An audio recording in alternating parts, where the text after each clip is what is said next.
वंदे मातरम। राणा सिंह की कंट्रोवर्सी पता है आपको? नहीं पता ना, शायद नहीं पता होगी, क्योंकि अपने वतन में असली हीरोज की बात कहां होती है।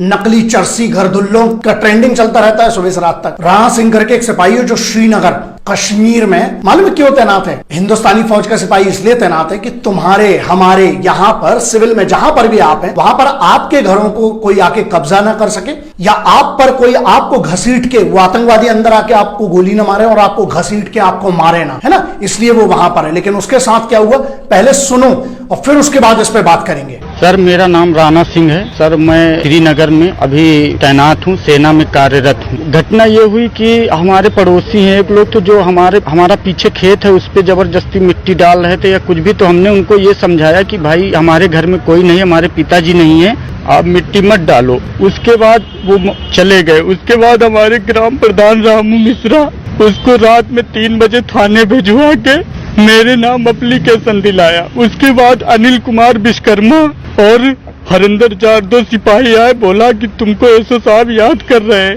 और चलो थाने जल्दी।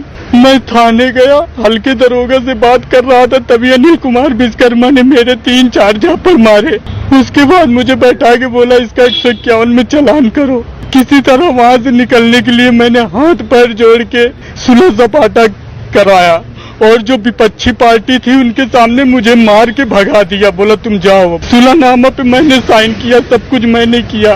आज की दिनांक में रामू मिश्रा 2 पुलिस आई है, बाहर विपक्षी टीम को बैठा के 60 गार्ड बनाया, बोला इसको साले को फंसा दो। और हरिंदर जाट ने मेरे से बोला तुम्हें 151 में बचाया है, 4000 रुपए दे दो। मेरे पास 10 बजे रात तक की कॉल भी आई, क्या जरूरत थी? जब मैं सुलह होके आ गया तो मेरे पास क्यों कॉल कर रहे थे? किसने मारा पीटा आपको? अनिल कुमार विश्वकर्मा। ये कौन है? ये कांस्टेबल है थाना डी। थानेदार को मैं रो रो के वही बताया कि सर मेरे को मारा है। बोला चलो ठीक है, कोई बात नहीं कोई बात नहीं, तुमको मैं सुलह करा रहा हूँ। वही मैं बोला कि सर मैं भी वर्दीधारी हूँ, मेरी इज्जत है, मुझे क्यों मारा गया? बोले कोई बात नहीं, चलो हो गया जो हो गया, तुम जाओ। एसपी साहब से यही कहना चाहता हूँ, मेरी नौकरी खतरे में पड़ सकती है, मुझे न्याय दिलाया जाए। और मेरे ग्राम प्रधान पूरी तरह से लगे विपक्षी को लेके, न्याय नहीं मिला तो मैं मुख्यमंत्री आवास के सामने जाके मुख्यमंत्री के सामने अपने आप पे पेट्रोल डाल के अपने खुद को जला दूंगा। मेरी आत्मसम्मान की बात है ये।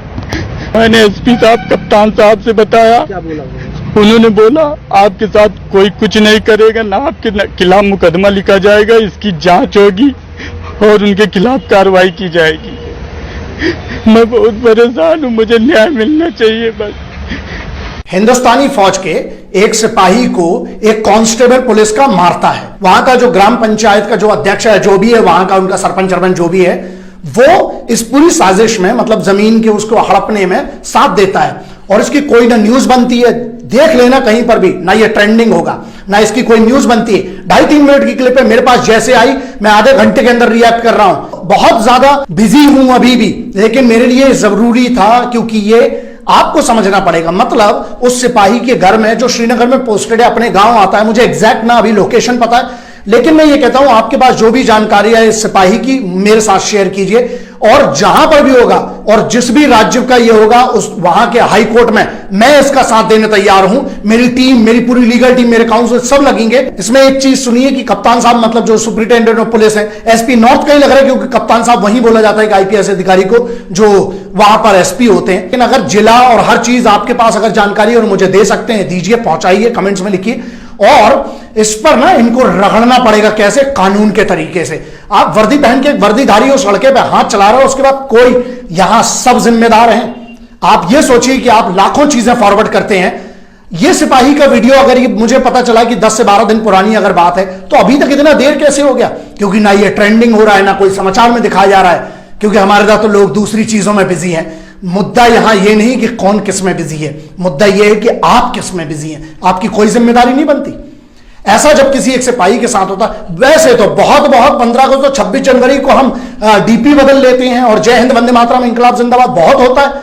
अब क्या नहीं, अगर आप सबको लगता है कि कोई भी सिपाही का अपमान नहीं होना चाहिए, तो यह आपकी और मेरी और सबकी जिम्मेदारी है। जो इस वतन को सुरक्षित देखना चाहते हैं, बेहतर देखना चाहते हैं, वो वहां सिपाही जो है वो बॉर्डर पे रक्षा किस लिए कर रहा है? इसलिए कि जब वो अपने गांव आए उसके ऊपर एक कांस्टेबल उसको मारे और वहां के गांव का सरपंच एक षड्यंत्र रखे जहां उसकी जमीन, वो तुम्हारी हमारी जमीन वहां पर इस भारत माता की रक्षा करने, उसके साथ ये दुराचार होता है और सब चुप रहते हैं। ध्यान रखना, अगर ये सिपाही के साथ उसके घर में, उसके जमीन के खेत में ये हो रहा है, तो जब तुम्हारे ऊपर होगा या तुम्हारे घर या तुम्हारे साथ वाले के ऊपर होगा तो फिर रोना मत, क्योंकि आज तुम चुप हो।